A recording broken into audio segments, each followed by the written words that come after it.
everyone. This is part one of the lecture on the sensory systems, which in a way, really, it's not a separate body system. The sensory systems are just associated with the nervous system.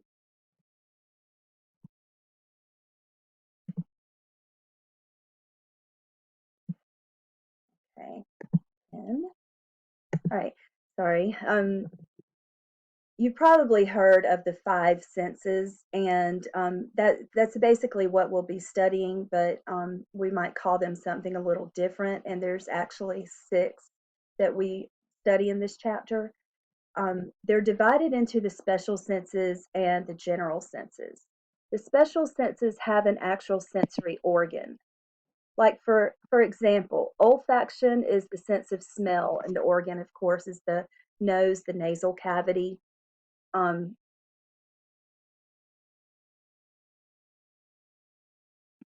Gustation is taste, and the organ, of course, is the tongue. Equilibrium and hearing, the organ for both of these is the ear. And vision, of course, the organ is the eye.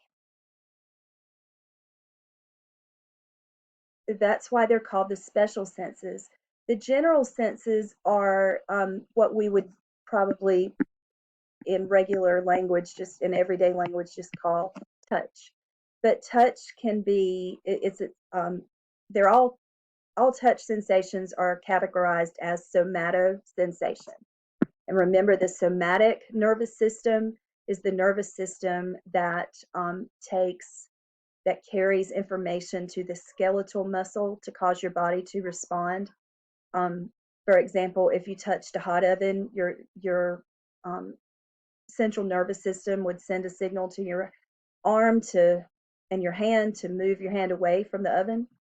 So the somatic nervous system is involved with your sensory information and getting that information to your skeletal muscle system. Okay, so the other nervous system is not the somatic nervous system, but the autonomic nervous system, and that controls smooth and cardiac muscle.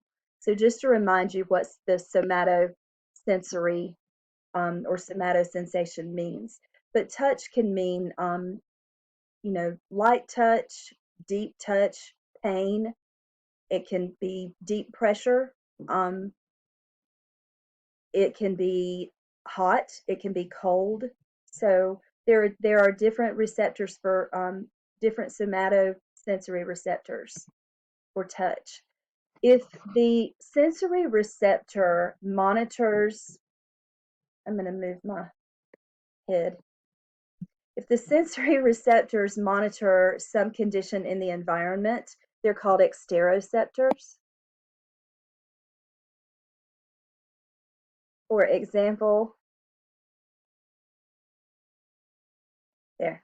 All right, for example, the receptors for vision, the rods and the cones that we'll be talking about are the receptors for light and color. The receptors for hearing are mechanoreceptors.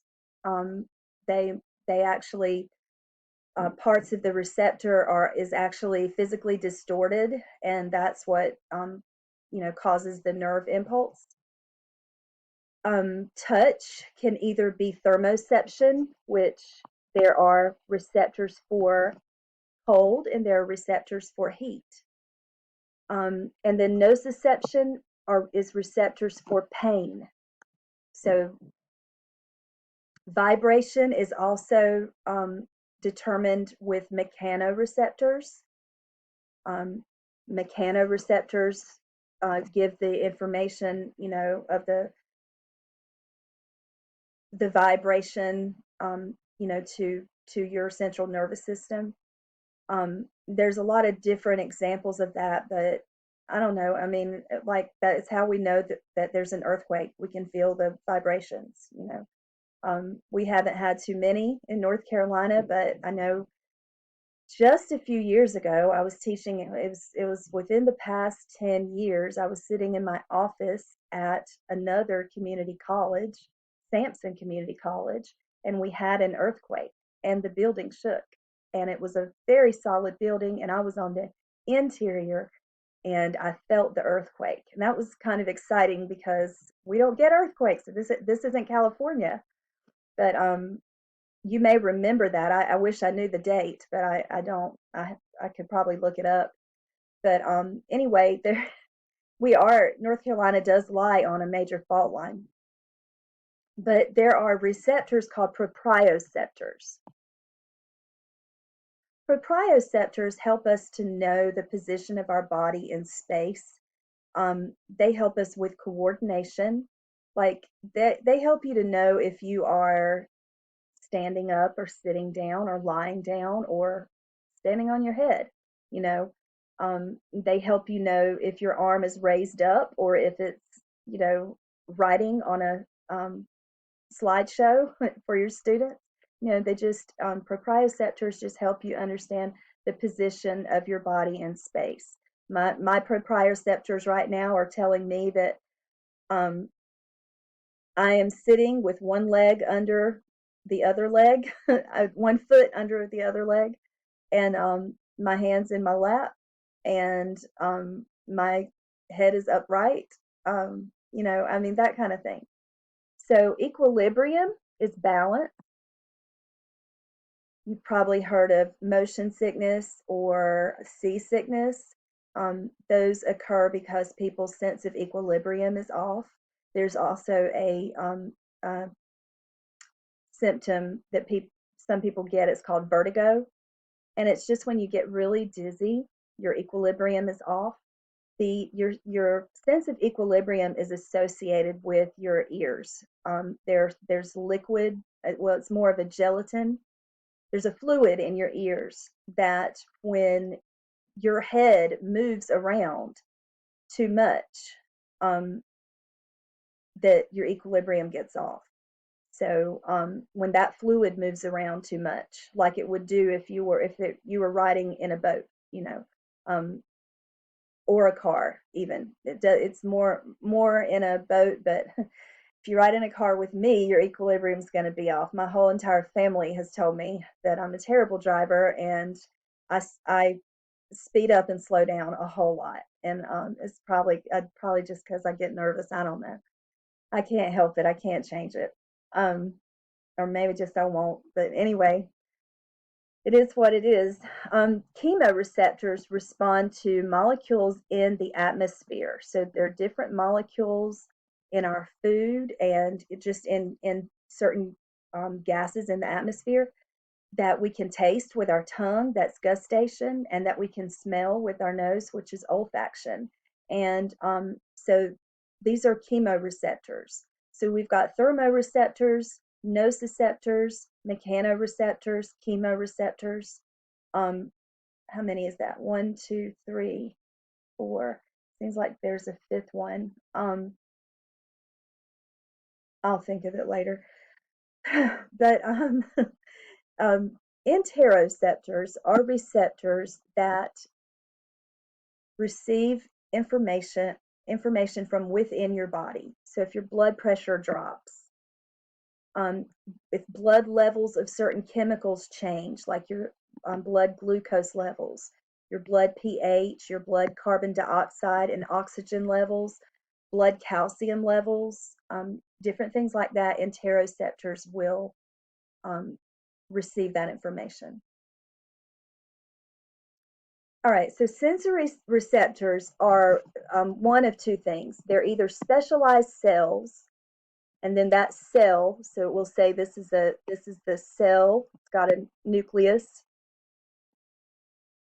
and it's very, very close to the dendrites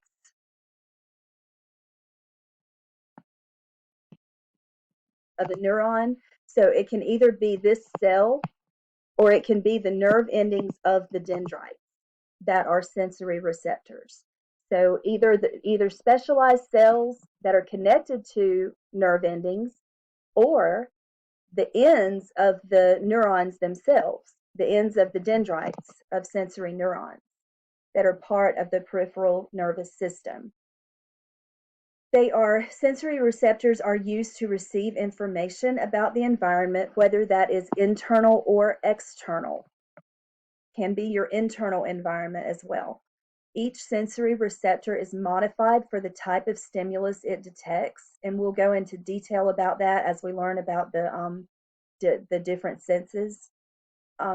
Each sensory receptor is responsive to stimuli within a specific region in space, which is known as that receptor's receptive field.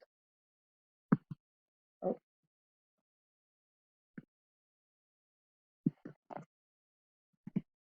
All right, this is an image of some mechanoreceptors. I don't know why I even put my face in these because I can't stand it whenever I overlap with the screen. But I feel like we're not in class. You can't see me, so at least this way you see a person talking to you. Well, anyway, mechanoreceptors work mechanically. They don't work by a chemical binding to the ion channel. This is, remember, your ion channels that open up and ions enter, and that leads to depolarization or hyperpolarization, leads to a nerve impulse or an action potential. Okay, so it doesn't say what the ions are. It can be different ions: calcium, sodium, um, potassium, but there's basically a tectorial membrane that is connected to the plasma membrane of the mechanoreceptor. The whole mechanoreceptor really has got a tectorial membrane connected to the plasma membrane of the cell, and there is like a band or a fiber called a tether. And when that tectorial membrane is moved, it can compress that tether. And if it compresses that tether, it causes the tectorial membrane it causes the gate to be deflected.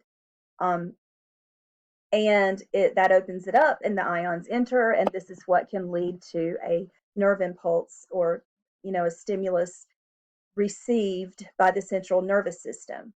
And this is an example of mechanoreceptors in the cochlea of our ear, which we will talk about more. I'm not going to go into detail, but you can see the tectorial membrane, and you can see that the nerve endings are connected to the tectorial membrane by stereocilia, and it's vibrations from sound waves and vibrations from like the movement that you would experience in a car or a boat that will move those stereocilia. So from sensory to electrical signal. So in other words, from receiving a sensory signal to actually leading to a nerve impulse or a response. Says the most fundamental function of a sensory system is the translation of a sensory signal or sensory reception,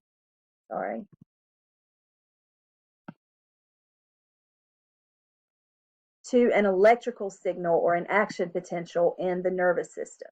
An action potential that actually travels down the axon of a neuron and is transmitted, somewhere to the central nervous system first, and then that will lead to a response by your other body systems. Sensory signals are processed in the brain, and there's one, with the exception of olfaction or smell.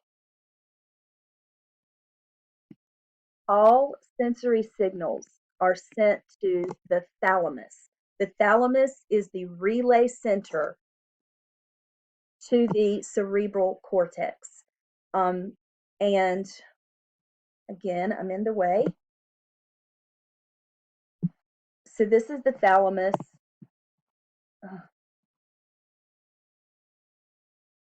This is the thalamus here, and this is the brain stem.